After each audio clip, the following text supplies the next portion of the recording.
La présidente, monsieur le ministre, mes chers collègues, nous commençons malheureusement à en avoir une certaine habitude. Le président de la République est coutumier des formules à l'emporte-pièce et des attaques en règle contre les élus locaux.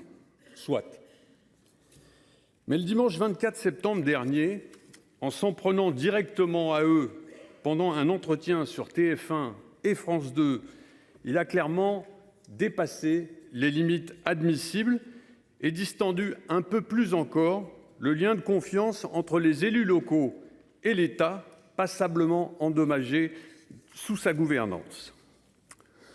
Passons sur le fait que s'adresser sciemment à nos concitoyens au moment même où arrivent les résultats d'élections sénatoriales peu favorables à ces troupes, ce n'est pas forcément d'une élégance rare pour un chef de l'État.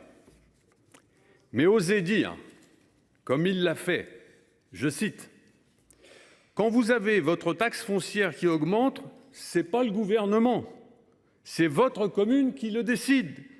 Et c'est un scandale quand j'entends les élus qui osent dire que c'est la faute du gouvernement. » Alors là, oui, monsieur le ministre, c'est parfaitement indigne et malhonnête intellectuellement pour qui connaît un tant soit peu le fondement de la situation.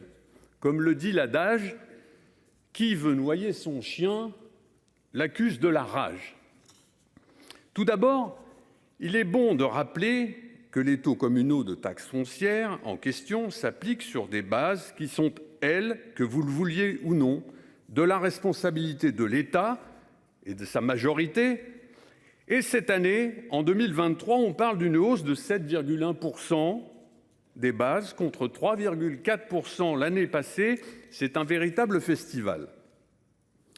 Ensuite, aucun élu ne pense, ni ne dit d'ailleurs, que la taxe foncière est un impôt d'État. Aucun. Les taux de taxe foncière, qu'elles soient bâties ou non bâties, sont effectivement et fort heureusement encore votés en conseil municipal.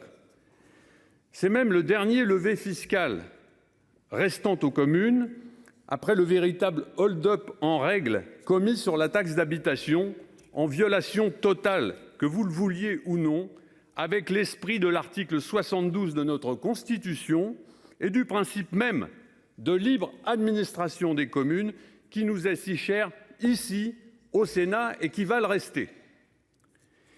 Mais dans un contexte financier extrêmement difficile pour les communes, augmentation entre l'inflation et les baisses de dotation d'État, l'augmentation des fluides, la prolifération normative, les péréquations de tout poil, sans parler du FSRIF, c'est malheureusement pour certains élus locaux l'unique moyen pour maintenir un niveau de service public satisfaisant dans leur commune et donc de maintenir la cohésion sociale tellement nécessaire dans un pays autant fracturé.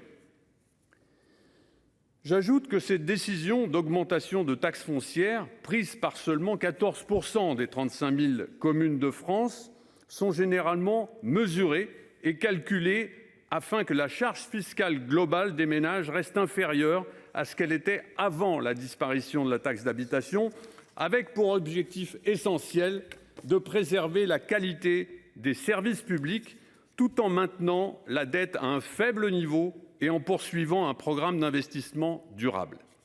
Bref, en somme, les principes de base d'une saine gestion à l'œuvre dans nos communes. En vérité, le sujet central que révèle cette insupportable polémique, c'est que nous constatons amèrement les effets délétères du phénomène de recentralisation massive qui frappe de plein fouet nos collectivités et que les maires n'ont plus qu'un seul levier fiscal pour y faire face, la taxe foncière. Alors je remercie nos collègues du groupe CRCE et Kanaky, et notamment Pascal Savoldelli, d'avoir organisé ce débat. Et alors que le chef de l'État, quand il sera en capacité d'équilibrer les budgets de notre pays, une contrainte qui, elle, s'impose rigoureusement aux maires, il pourra éventuellement venir nous donner des leçons, mais pas avant. Merci de votre attention. Merci, monsieur Hugonnet. Monsieur le ministre,